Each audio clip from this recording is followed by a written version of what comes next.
My old friend. How are My you old doing? friend. Hey, Rochelle? who's calling who old? Hey, listen. No, not me.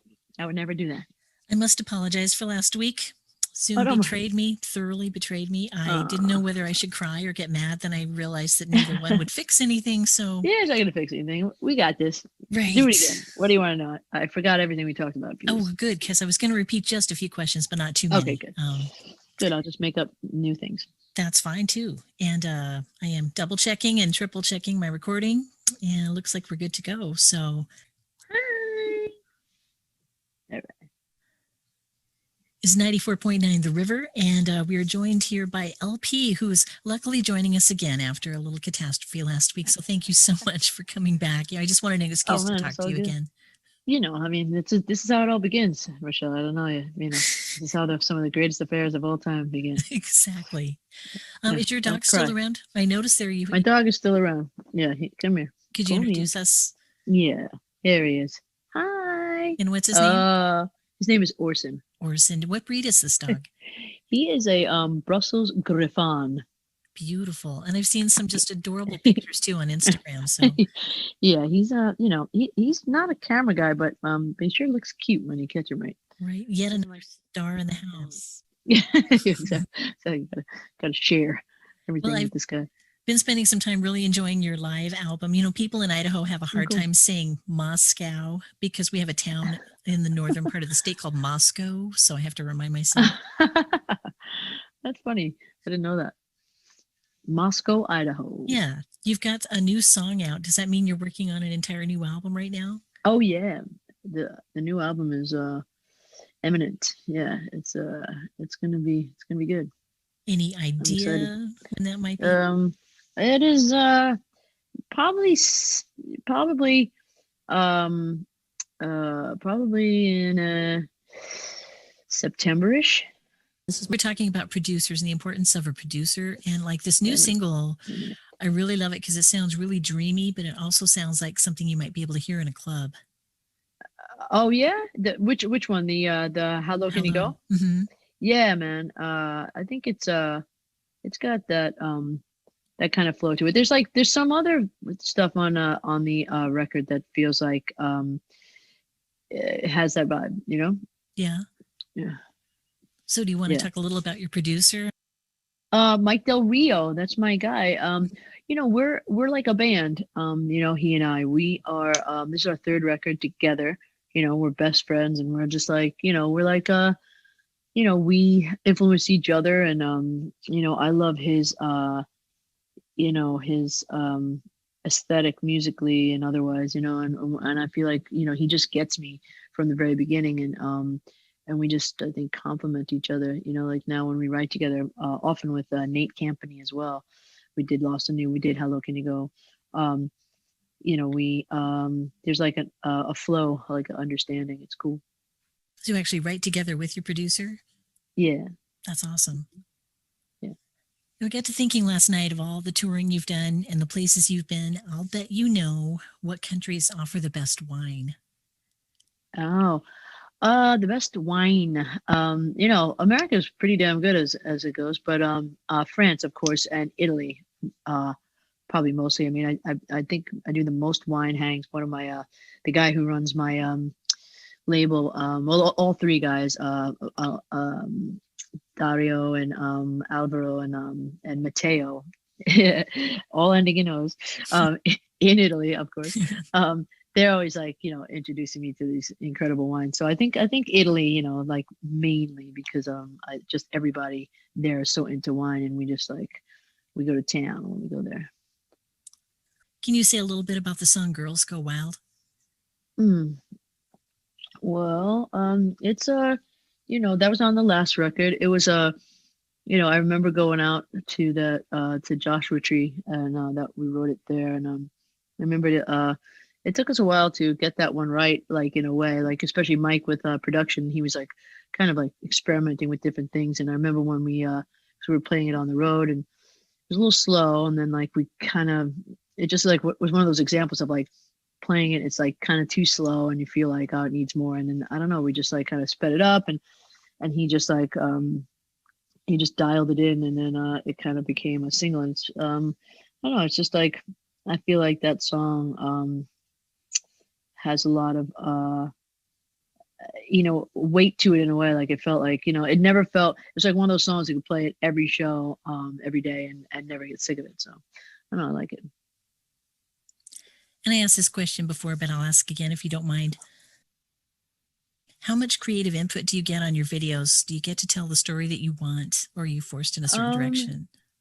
no, I mean we get treatments sent in and stuff, and then sometimes we have a whole idea from that we pose to the director, and then they chime in. It's a collaborative effort. And Steven Schofeld, this new director that I'm working with, came in because it was like we had a we couldn't do it with the guy that did How Low Can You Go, who we were going to work with again, who I love, Eric Malden. But So Steven stepped in like towards the end of it all and just had this idea of you'll see, but it was like grandiose, and it was kind of in keeping with what I wanted. Like there were like elements of it that I wanted. um and then when he presented this idea, I just thought it was like a beautiful way to tell the story, and had the like epicness of the it's a very like dramatic romantic kind of notion in the song, of um you know loss, and missing people, or wishing you could have one last time with that person. And that reminds me of another song. If you could talk about the track called Recovery. Oh yeah. That song, I had that song for years, maybe like almost 8 years when I put it on that record. It was a song I wrote, I believe, for somebody else, and I wrote it from, you know not silly way, but like I wrote it from my ex's perspective when I left, and I just was like trying to remind myself not to like, bug her, or kind of be, to like deal with all my guilt with them, and be like kind of, feeling bad and constantly checking in and stuff. And I didn't do that. I think it was a good idea. And then, when I was on the other side of that in the next relationship, I really felt it, and it felt like the right time to put it on a record. And so, that obviously deals with just trying to get over someone, and knowing that it's a process and it takes time. It's funny how that time and maturity kind of makes you react different to that. I know it took me a long time. It's still taking me time. Yeah. Yeah. I mean, it's, you kind of unravel it in your head over time. And, and ultimately, like, as you probably know, I mean, anyone who thinks it's like, one person's fault is, I don't know, they need to live a little more, because it's never one person's fault, you know? I spoke with you a little bit about this last time, and if we could go there again, I was hoping you could take just a few minutes and talk about gender, because you seem really nonconformist and like you can be yourself anywhere. And just wonder how much judgment you've suffered for that, and do you still? I don't accept judgment for that. That's not really on the table. I don't really give a shit. I don't care what you think about how I carry myself or how I walk into a room. It's like, you know what I mean? Like I have my own experiences. I roll how I roll, and the people that like it, they like it, and the people that don't like it can suck it. I really don't care. Like it's not up for discussion. Where, who I fuck, what I fuck, how I fuck. So there you go. Did you get enough fucks on the air? Um, and yeah, Never I just enough. don't. It's not. Yeah, it's just one of those things that I don't. And I'm not one of those people that I don't ask for acceptance of it either. It's just like, it's not really in the conversation. It's like, I don't remember like straight people walking up to other straight people being like, "Hey, so that's your wife? She blows you every night? Crazy. Wow." It's like, it's none of your fucking business. So deal with it. Right. And we are in a, a state and city where a lot of people can still get fired for being different. So, what words would Mm. you share with those folks who are struggling with that in the world we're living in right now? I mean, that's a hard one because, I built my life so I don't have to care, but I understand, I have empathy for people who have to care. I think that, um, I think it's not to sound like a huge hippie, but I think it's like the vibration of how you know, what you are willing to accept and not accept, you know, and you know, treating people with respect and dignity, whether they like you or not, and just knowing that, just feeling comfortable in your own skin. The more comfortable you can feel, and you know that comes from, you know, community and friends and things like this, and trying to find people. I don't believe in isolating yourself within the community. I'm like you know, i'm a I'm a advocate of diversity. You know, I don't want to, you know, hang out with like 40 people who look like me or act like me. It's just not my vibe, you know. So but I do think that being part of a community, um you know, at times, um and knowing that I'm not alone made me feel better. And then I can go out in the world and add my diversity into the world. You know, I mean, we all have a place in this world. That's the biggest thing. You deserve your space in this world, and nobody is going to tell you different. And you know, and we're met with like opposition, obviously, and you know, when those times happen, maybe, you know, more so lean on community. But I think, you know, it's the people that came before us that broke down the doors and the walls, to it's for us to live freer and have a more beautiful experience as far as being, you know, uh, on the spectrum, whatever it is. Uh, I think, you know, we owe it to them to also be strong. It's like, you know, shit moves at a glacial pace sometimes, but that doesn't make it a bad thing. It's just like we are all, you know, a brick in the wall, as somebody said. It's so good, so good. And you know, I was thinking about this morning that I was going to talk to you about this, and some people were talking about a gender reveal party, and I was thinking how Oh yeah. primitive that's going to be someday. You know, that we have to associate a baby with a color. Why? Yeah, it's like it's a life. Why not a life color? You know, like whatever. Yeah, I mean, I don't know. It's you know, we still have so far to go, right? You know, and you know, and those people, I don't want to frown on the people who like, you know, who revel in the practices of old. You know, I mean, you can't force feed enlightenment onto anybody. You know, it's not. First of all, it's not right in my opinion, and second of all, you just can't. You know, motherfuckers have to come on that shit themselves. You know, Mm-hmm. beep beep boop boop. Are you beeping out curses? You sound like a rap song. I just want you to be yourself, so don't worry about that at all. I will. Thanks for your discussion on all of that. And I wonder if you could, I know you've talked about this before, but there's so much to say with your song Lost on You and what you went through before and after that song. Mm.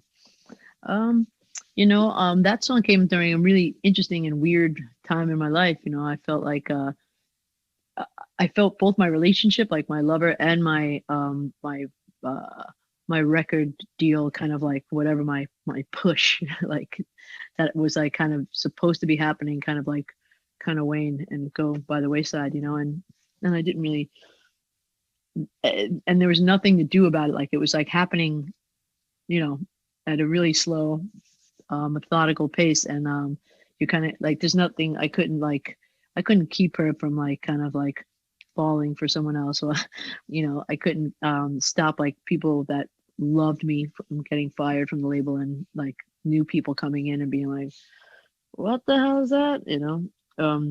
So it was like kind of a little bit of a helpless place, and um you know, and again it was like from both sides, from a personal and professional. And I remember Lawson, it was you know, definitely my, you know, my heart set, my mindset at the time.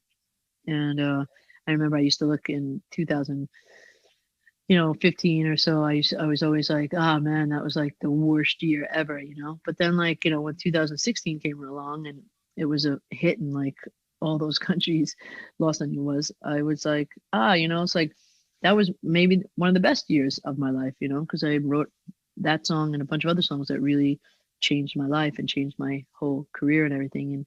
And you know, I sort of like in some ways liken it to you know, 2020 and stuff, where you know we're just like very ready to bash on 2020. And yes, there's a lot to bash, and it was not pleasant. It is not pleasant still, Mm-hmm. but you know, it's kind of fertile ground for like future kind of appreciation and understanding of like what's important. So um, when you're going with the suffering, I think is like fertile ground. Your new music projects, waiting for the album to come out, and I see tours are already planned, which is pretty exciting. The only bad news I Mm. have is that I don't see Boise on there, but I do see Portland and Seattle, so I'm going to cross my fingers. There you go. Yeah, yeah. It's that's gonna happen. I mean, I don't know. It might get, might be pushed again. We don't know. I know, Mm. everybody's like, the whole touring world, all bands in the world. It's kind of hard to believe. Like, it's such a weird thing to think like, because usually if you can't tour, there's other people capitalizing on all, and Right. it's like there's just not happening right now. It doesn't matter who you are. You could be the Rolling Stones or whatever, Hmm. and like no touring for you. Sorry.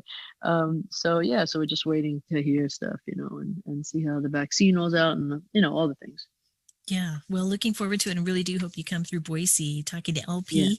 And the website is imlp.com, and you're on all kinds of other social media. I'm enjoying your Instagram. Of course, you're out there on everything. Can you tell us a little bit about the song Muddy Water? Muddy Waters. Yeah, I wrote that with this guy Josh Record in England, in London, one time, and I just that was another one for the I was feeling the ominousness of that year, and I think I wrote that I might have written that a bit later in like the end of 2014, because I think that was one of the three songs I played for Warner Brothers, and then they dropped me, and then I moved on with my life in a much better fashion. But yeah, it was like so I was still feeling that that loss, and I I was wanting to write something that just felt very dark and ominous, and I was likening I love when things are like have this duality to it, like Muddy Waters is such a great artist, and I was like, I wonder if I could like write a song that has nothing to do with Muddy Waters, but like, you know, and just it's like basically a metaphor for like, um, this like it's a co-metaphor for like destroying our planet, and for like like likening that to like the destruction of a relationship, where just like shit's the bed or whatever. But it started from we wrote it from that little guitar thing, and we had like a chain in the studio. Nice. We had a chain in the studio. I'll hold it like this. You don't hold it like that. It's a chain. I certainly do hold it like that. Yeah. So anyway, and it was just like it was not a it sounds like I do it with the tambourine on stage, but it's a um it started from like basically just a piece of chain. Chain, chain, chain. Yeah. All right, LP, thanks for joining us. And for the second That's time, I it? Was can't it the thank you hand enough. motion that got you? Oh, no problem. No, not at all. Fucking with you. All right. Thank you so Thank you so much. much. Nice seeing you All right, again. you too. You're adorable. All right. See Thanks. you. Bye. Bye. See you. Bye.